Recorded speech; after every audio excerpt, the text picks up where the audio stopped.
Thank you for joining me.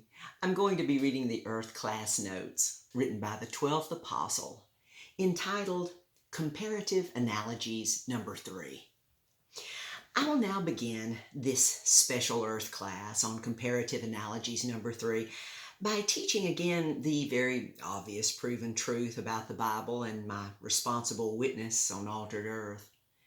First, the Bible is not all the words of God per se, only a very tiny portion, such as the Ten Commandments, burnt into tablets of stone for a very large group of people in the final Jewish exodus from Egypt to learn and obey as they followed Moses out into the Sinai desert, that much later Jesus summarized so well when he taught to love God with all of your abilities and your neighbor as yourself.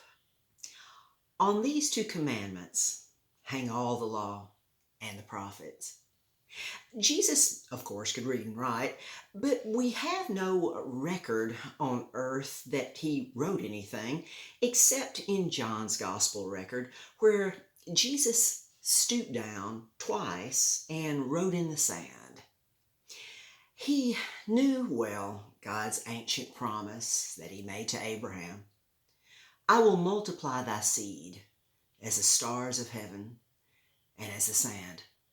Genesis 22:17b.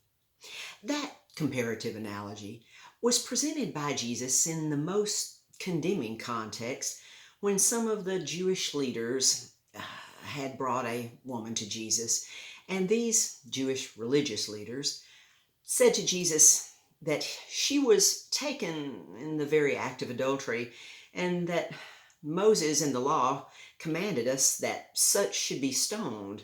But what sayest thou? This they said, tempting him, that they might accuse him. But Jesus stooped down, and with his finger wrote on the ground in the sand.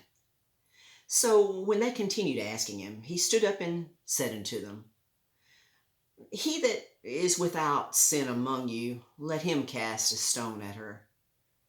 And again he stooped down and wrote in the sand on the ground.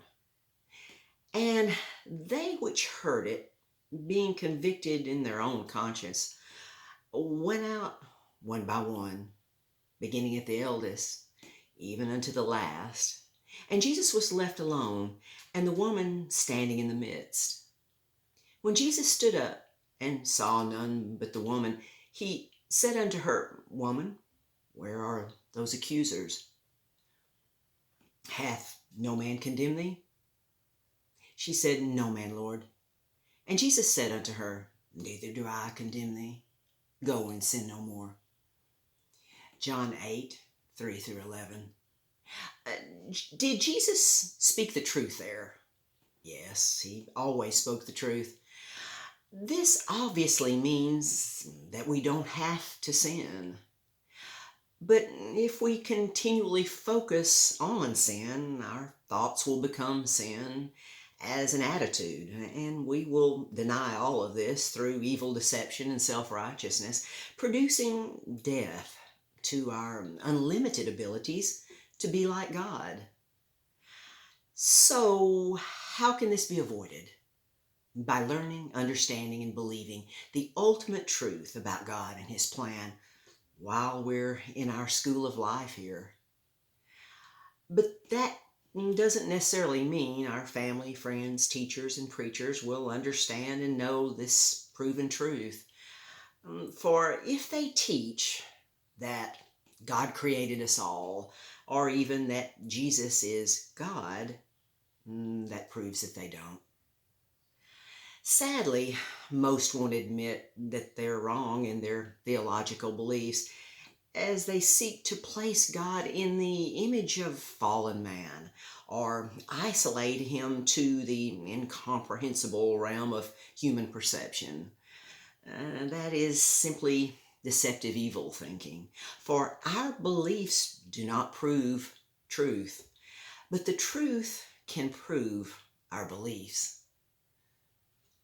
These Earth classes are presented in simple, easy to understand words, terms, and phrases that all of the holy and fallen angels Now know and believe, including Lucifer, and they will not cause the coming Third World War that will start from a third world nation.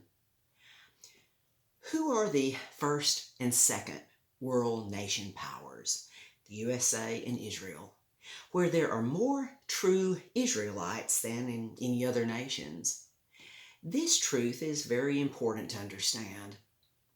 All responsible angelic souls, with the exceptions of Lucifer and Diana, who God created, were begotten by their parents. And they all understand that.